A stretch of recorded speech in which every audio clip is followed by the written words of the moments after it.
In 1879, an Englishman by the name of George Grove published the first volume of an encyclopedia now considered to be the most accurate, authoritative, comprehensive, and thorough musical reference source.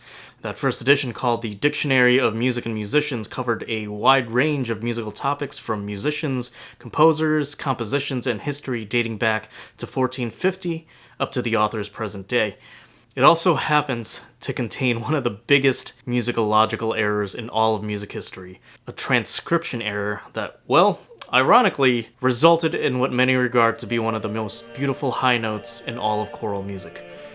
Today, we take a look at Allegri's Miserere Mei Deus, the story behind this magnificent blunder, and as always, we'll take a look at what I think makes it such a wonderful piece of choral music. It's hard to deny this piece as being nothing short of a otherworldly spiritual experience. As a 13-year-old hearing it for the first time, it made such an impression on me that it sparked my initial interest in Renaissance and choral music in general.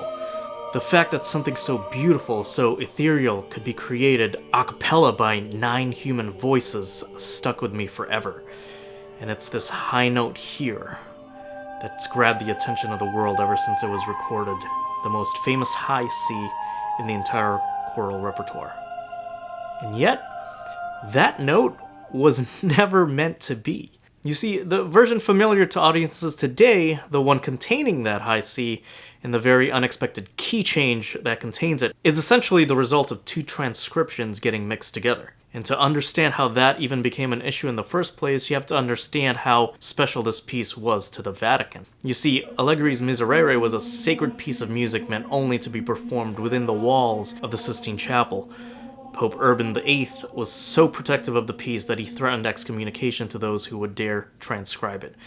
Well, the only problem is either no one took that threat seriously, or it's just a legend made up to further fuel the shroud of mystery surrounding the piece. Because either way, several transcriptions popped up throughout the years, including one from this guy. You may be familiar with a legend recounting young Mozart at the age of 12 hearing the Miserere and being so moved by it that upon hearing it once, hurried home to transcribe it from memory. Some believe his transcription to be the basis of the first official transcription of the piece, which was published in 1770 by an English music historian named Charles Burney.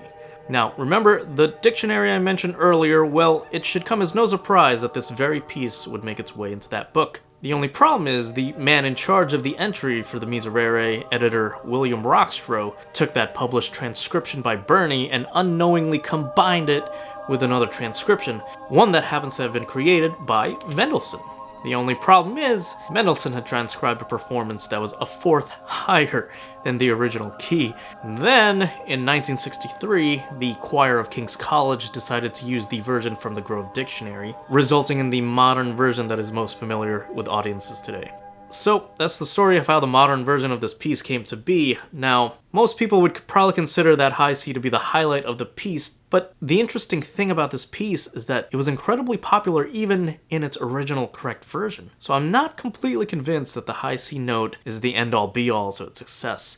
There are definitely other elements at play here, and I've narrowed it down to what I think are the 3 key features that make this piece such a timeless classic. Of course, as always, one of those things is the harmony. You see, this piece sits right at the cusp of the late Renaissance and early Baroque periods of music, so at the time of its composition, tonal harmony had only just begun to be established. So for the people of Allegri's time, this would have been a nice change from what they were used to hearing. And for modern audiences, the harmony isn't completely characteristic of the Baroque period yet, so it appeals to modern audiences because it doesn't sound too dated. So let's take a look at the harmony and see what I mean. The first measure sets up the key of G minor with these minor 1 chords. Then the second measure, you have this minor 5, the D minor. That minor 5 is the first example of what I mean by the harmonies in this piece not necessarily being representative of the following Baroque or classical eras. In common period tonal music, the 5 would usually be major in both minor and major keys, and it would result in this sort of sound. But compare that to the minor 5. You see, the major 5 has a more resolute, serious, angular quality to it, whereas the minor 5 is much more subdued and rounded and almost has a sad or nostalgic quality. And you'll see that minor 5 a lot more in modern music than you would in classical. You might recognize it in the famous intro music to Game of Thrones.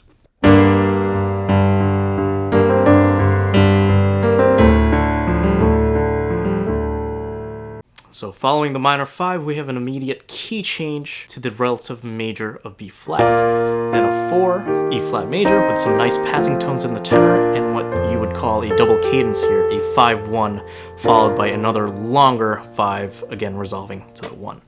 Then, still in the key of B flat, we can say there are 2 whole measures of 5, and then check this out, we get to C minor here.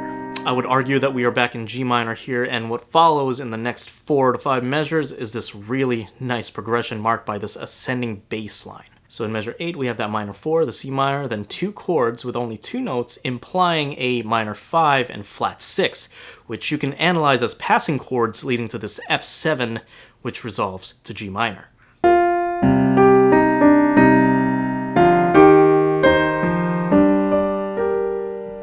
And then measure 10, you have a 2/2 diminished chord resolving to B flat.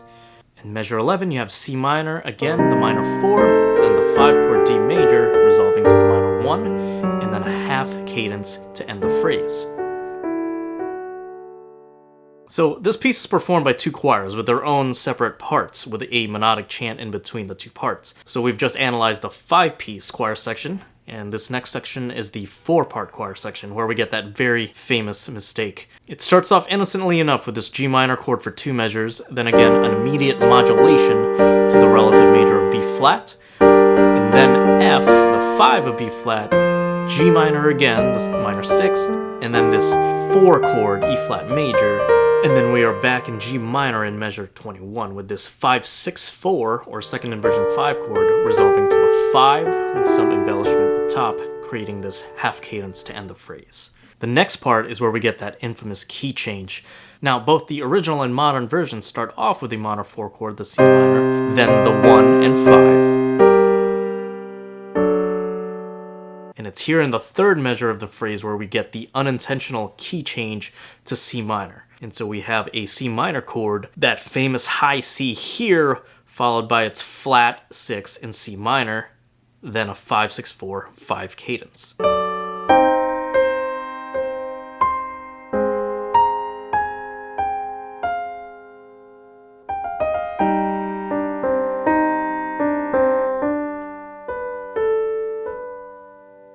Now, let's hear how it's supposed to sound. Here you see the 1771 publication showing the accurate ending. As expected, the original ending stays in G minor and ultimately resolves to the tonic 1 chord using a minor 1, minor 4, 5-6-4, 5-1 progression.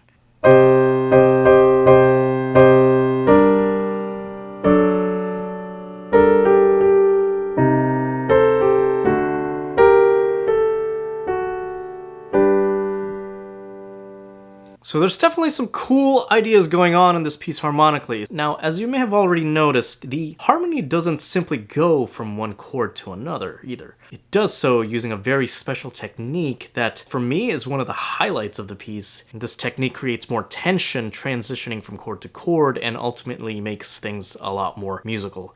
And that is the second key feature of this piece, the use of suspensions. And as its name suggests, a suspension is where you have a note that suspends over into the next chord, and in doing so creates a temporary dissonance that eventually resolves when that note changes to a pitch belonging to that chord.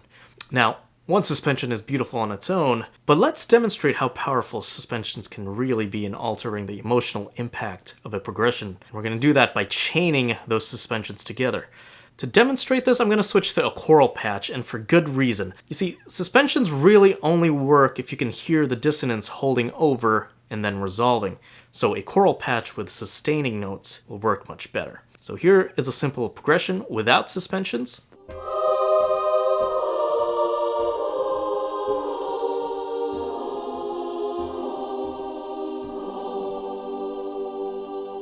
Now let's add in a chain of suspensions.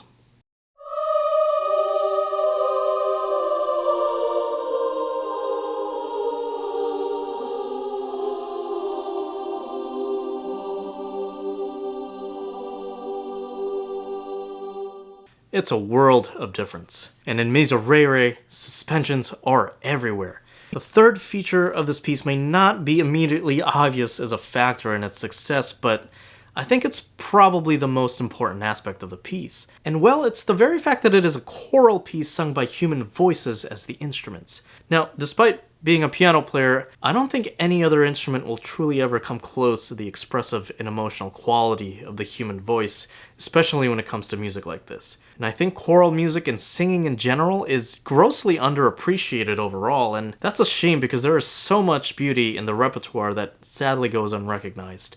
But that's definitely a topic deserving of its own video, so if that sounds interesting to you, be sure to stay tuned and subscribe. In fact, comment down below and let me know what your favorite choral piece is, and I'll try to include it in that video. But for now, thanks for watching, and I'll see you on the next one.